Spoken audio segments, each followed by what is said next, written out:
We also have speaking with us tonight Kehaulani Kauanui, Associate Professor of American Studies and Anthropology at Wesleyan. There she teaches settler colonialism, indigenous politics, critical race studies, and anarchism. Kauanui's first book is titled Hawaiian Blood, Colonialism and the Politics of Sovereignty and Indigeneity, published by Duke University Press. Her second book is in progress, titled Thy Kingdom Come, The Paradox of Hawaiian Sovereignty, a critical study of gender and sexual politics in Hawaiian nationalism. From 2007 through 2013, she served as a sole producer and host of a public affairs radio program, Indigenous Politics, from Native New England and Beyond, which was widely syndicated across a dozen U.S. states through Pacifica Radio Network. Since 2010, she has collaborated with Wesleyan students on a radio show focused on anarchist politics. Kauanui is one of 6 co-founders of the Native American and Indigenous Studies Association and is currently an elected member of the National Council for the American Studies Association. She also serves on the advisory board of the U.S. campaign for the academic and cultural boycott of Israel.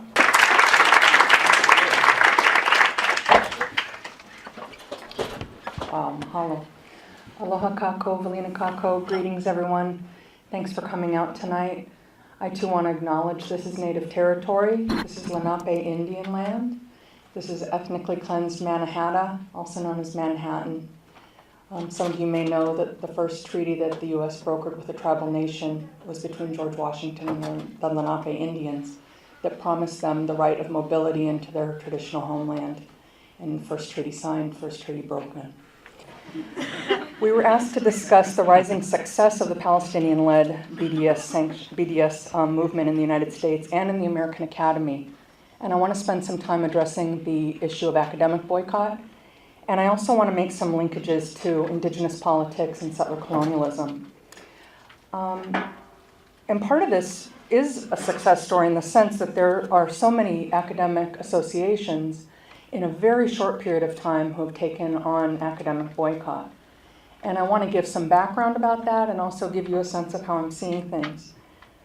Some of you may know that and I want to acknowledge our ASA president, who's sitting right in the front here, Professor Lisa Dugan, is the president of the American Studies Association. Aloha. And she, along with then President Curtis Merez, shepherded our association and our membership through a very trying time with unprecedented backlash. The ASA was not the first academic association to endorse academic boycott as an institution, but certainly we were actually the third. But certainly the blowback was unprecedented, and I think there's it's no surprise given even the name of the association, right? So you have the Association for Asian American Studies was the first. The Association for Humanist Sociology was the second, and lesser known, unfortunately, and then American Studies Association, followed by the Native American and Indigenous Studies Association, and then the African Literature Association that's based in the United States, and the Critical Ethnic Studies Association. Those are the ones I know about right now. Besides one that's brand new, I put those in one category. This one is new and should be added to the lineup, but with a distinction. The Peace and Justice Studies Association just recently passed a full-blown BDS resolution. Some people refer to the other academic efforts as BDS rezos, and I always say they're not BDS rezos. They're very narrow. They're about academic boycott between that institution, that academic association, and Israeli academic institution. The Peace and Justice Studies Association resolution is different. They deal with all 3 categories of boycott, divestment, and sanctions, and that was just a couple weeks ago. Some of you may know that the Modern Literature Association, which is one of the biggest academic associations in the world, has had a sort of a bloodbath, tackling and dealing with debate, not over academic boycott, but over a resolution that would condemn barriers at checkpoint entry, to really talk about what it means to not have access for scholars being able to travel freely. And in response, there have been some really serious debates, as I understand it, within the MLA.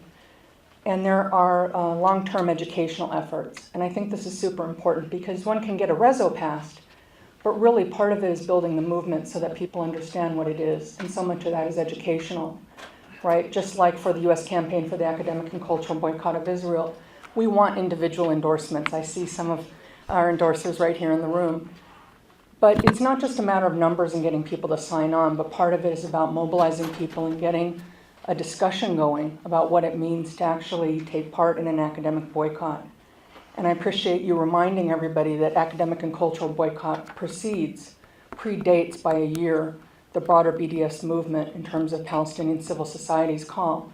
And I think part of that for myself, I like to remind people of that in terms of recognizing that Palestinian civil society found that to be a very important wedge to drive the movement in terms of political tactics. And also because people who are hostile to academic boycott, you can hear a contradiction. People dismiss it as merely symbolic, and yet are so upset by it. You think, what's going on here? It's merely symbolic. It's easy to do. Well, try endorsing publicly in your institution and see how it goes if you don't have critical mass. But I think it is so important because it's so profoundly anti-normalization, right? We know that one can boycott Sabra hummus or, talk about ending the occupation without getting at the settler colonial roots, without getting at the Zionist roots of this nation we call Israel. And so I think that for academic and cultural boycott, it is so profoundly radical in the sense that it is so much about anti-normalization. And I think that that is why it's become such a point of rupture for people in terms of having that conversation. Because that's the withholding. It's not the withholding of the dollar, the consumer dollar, right? That's the withholding of oneself as a scholar or a performer to not lend their intellectual or other forms of cultural capital at these institutions. I want to just also acknowledge the Middle Eastern Studies Association. Was anybody there at the meeting that just happened last week? They also passed a resolution, but not for academic boycott. They passed a free speech initiative that allows members to actually be able to discuss it. And it's interesting because it was very debatable. It passed over a 7-3 margin. But what's important is it sort of talks about the bullying around people who are bashing back against academic boycott. So it's not just a free speech reso, it also condemns the kind of intimidation that's dealt out to scholars who publicly come out in support of academic boycott. Also, I want to acknowledge the Middle Eastern Scholars, not association, but the Middle Eastern Scholars letter that came out this summer in the midst of the most current assault on Gaza, which was a real critical turning point because many people thought you can't bring a resolution to Mesa if people aren't ready to actually vote yes on it, right? That could be really detrimental. And so I won't name them publicly because I'm not sure they want to be identified as such, but a handful of scholars rounded up a really strong roster of senior scholars in Middle Eastern studies to promote their own individual endorsement of academic boycott, not in relation to the association, but identifying themselves as Middle Eastern studies scholars. And as soon as they got critical mass, they went public with it, and once they were able to show the names publicly, they went to some that had held back, and they signed on. And then juniors started to sign on because they realized, oh, any possible configuration of my future dissertation committee pretty much looks like it signed on. There are some notable absences. But the point is that literally hundreds and hundreds and hundreds of high-profile Middle Eastern studies scholars signed that letter, and it's an individual endorsement of the campaign for an institutional boycott. And I want to talk about some of those distinctions. I will mention one other thing in the realm that I'm familiar with, and if anybody knows any other developments, please let us know in the Q&A. And that's the American Anthropological Association, which is meeting this week in Washington, D.C. There is not a resolution on the table, at least not that's pro-academic boycott. There have been long-term discussions for a resolution for academic boycott. But again, people who are on the ground within the association in terms of leadership who support, and in terms of scholars that are the most active, taking a sort of barometer, if you will, in terms of what the temp is like in the association, said, we're not really ready for a resolution. I think we need more education. And so there have been efforts going on with scholars, really hardworking scholars, and another major group effort to educate members around this issue, and also through talking about the principles of BDS, right, the three-prong approach that Omar Barghouti laid out. There becomes some clarity for many people in terms of thinking about what it means to oppose, in principle, laws that are enshrined in apartheid, in colonialism, in occupation. What does it mean to stand in the way of a UN resolution that already grants the right of return to Palestinians? So that's a wonderful development, the educational process, but there's also been a letter, some of you may have seen, with over 1,000 anthropologists. Again, not referencing the AAA as an association, but anthropologists speaking out in support of their own, as individual scholars, support of academic boycott. And it's an amazing letter and lineup, if you will. There has been some blowback on that already. There's a counter letter. And believe that today's December 1st, I understand it, that an anti-academic boycott resolution is being presented to the AAA leadership. And it'll become public sometime tonight, if it isn't already. I mean, we're already at almost 9 o'clock. It should be public right now. And people will be trying to figure out how to respond to that, literally this week on site. Especially since the pro-academic boycott, held off on putting their reso in. Now there's a question, will it go forward or not right now? So that's sort of what's going on that I'm aware of, that I wanted to share with you. But I wanted to share just a little bit about the ins and outs of academic boycott, or just some really basics. Again, it's an institutional boycott, and I can't repeat that enough, because this has been either misunderstood or willfully misconstrued. Okay? How do we know that? Because one of the first charges levied against people who support academic boycott by those who oppose it, is that it is a violation of academic freedom. Everyone's. When you push a little bit, they say, well, maybe not your academic freedom, but Israeli scholars' academic freedom. Really? How? Tell me. And I've stopped explaining over and over again and say, no, actually, maybe you should do the work and tell me how it functions. Because I've been, repeating this stuff, and I can do it. But tell me how it violates. And they can't actually say. Oh, it cuts off dialogue. Really? I'm in conversation with Israeli scholars in those academic institutions. Well, then you're saying they can't come to your conference. Really? We had Israeli scholars at the American Studies Association. Some were invited to participate in sessions to actually talk about the violation of academic freedom caused by Israel, right? Because supporting BDS publicly is a civil offense, right? And then I think, well, no. I mean, even if for me as an individual who has endorsed the academic boycott campaign, distinct from, say, the American Studies Association or Native American and Indigenous Studies, it simply means that I would decline an invitation to speak or participate in any event at an academic institution in Israel. That's all it means. And if me not going to Israel to give that lecture on indigenous sovereignty is going to violate their academic freedom, am I supposed to be flattered by that? I think they'll be okay without me going there and speaking. Right? What are people really saying? It actually sounds very American. Right? They need us to go there into the institutions or they won't have any academic freedom. There's nothing to prevent me from co-editing a book with an individual scholar, from bringing an individual scholar to speak at Wesleyan University, to invite somebody to participate on a panel, right? So this notion of academic freedom, the violation, that's not even talking about the politics of academic freedom and what it's meant in the U.S. Academy, for example, or what it means in terms of racial politics in Israeli Academy. I'm not even getting into the substance of what academic freedom means or doesn't mean. I'm just talking about on the face of it, it's a false charge. And it's that accusation has struck me as perverse, on a number of registers. The other part that's related to that is this notion that academic boycott is punitive, that it's a form of punishment. And again, I don't understand where that's coming from. So, individual academics here not giving a lecture there is punishing them. Wow. I guess, your lecture must be really something if they're not going to get to hear it in person, that it would be so hard on them, that it would be a punishment.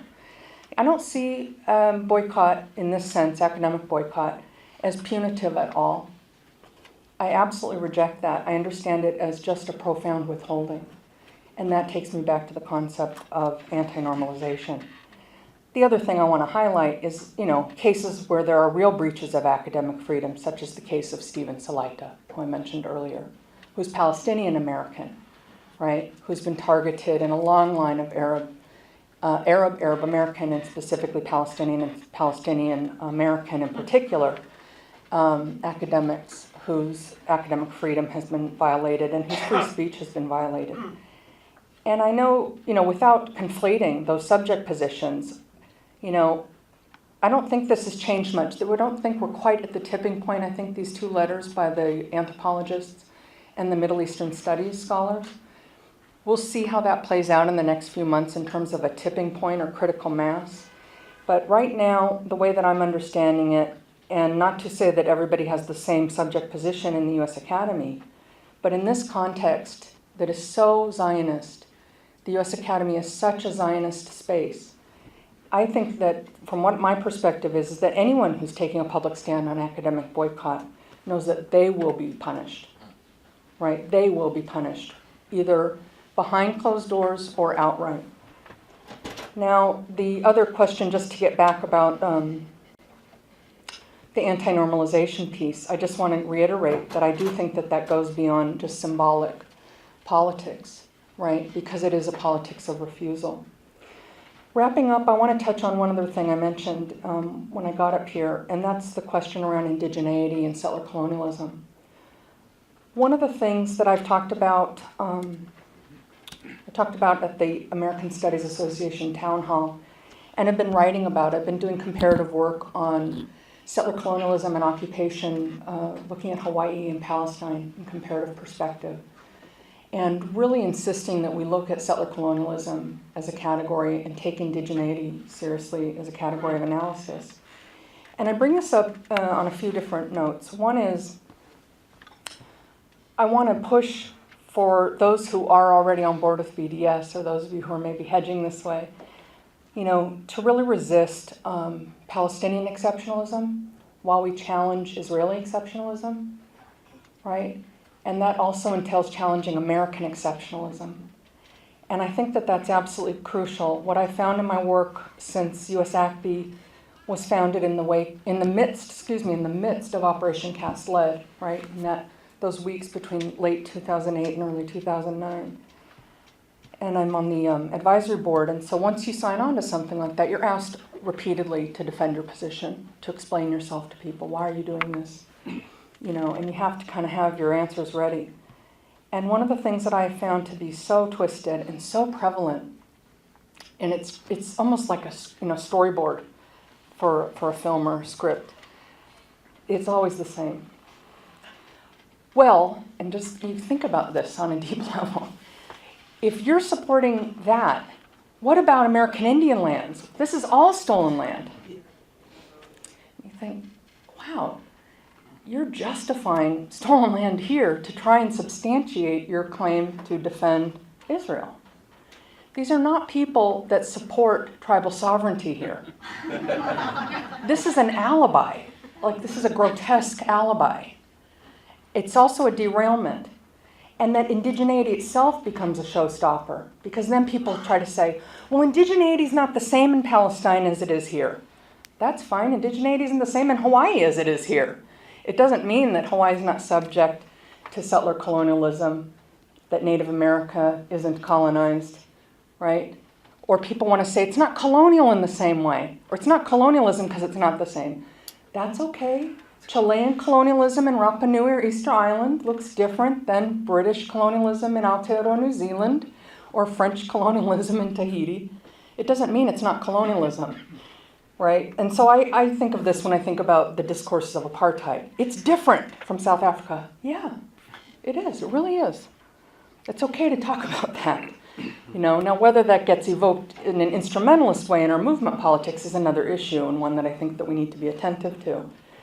But what I want to say is, even though those naysayers pull out that card as a sort of a showstopper, and we can call that out and say this is not someone who necessarily cares about tribal sovereignty or indigenous issues here. I want to say that this does not let us off the hook as people working on BDS. And that's sort of where I want to kind of wrap up and think about, what does it mean to be able to talk about settler colonialism, Israeli settler colonialism in relation to U.S. settler colonialism? What does it mean to talk about U.S. occupation in Hawaii that masks, that annexation and 50th statehood masks the occupation of an independent state? What does it mean to not deal with Guam and the Northern Mariana Islands, the politics of the U.S. Virgin Islands, Puerto Rico, American Samoa, right? So every time you hear, Israel's the longest running occupation, Palestine. No. These other countries since 1898. Well, this is different because it was after World War II. Well, actually, the Decolonization Protocols were enshrined in 1946 after World War II, and they reset the clock. So, this temporality issue, I think, is something that we need to kind of think through. What are the resistances that we hear from comrades who are on board with BDS in relation to Israel, but sort of haven't gone far enough in thinking about it, beyond a mantra of acknowledging whose lands we're on, right? To take this on board, not just epistemologically, politically, but ethically, to think about the ethics of our activism, and to refuse the kind of logic that the indigenous question here is a done deal because of the demographic difference. Anyone who thinks that's a done deal hasn't been following Keystone XL pipeline, for example. And there are too many examples. So on that note, I just want to say, I hope that we can kind of think that through. I'd love to talk about that in the Q&A if there's time. Thinking about, how we think through analogies and comparative politics and, ways that we can highlight cases responsibly without shortchanging our critical analyses. Mahalo. Thank you.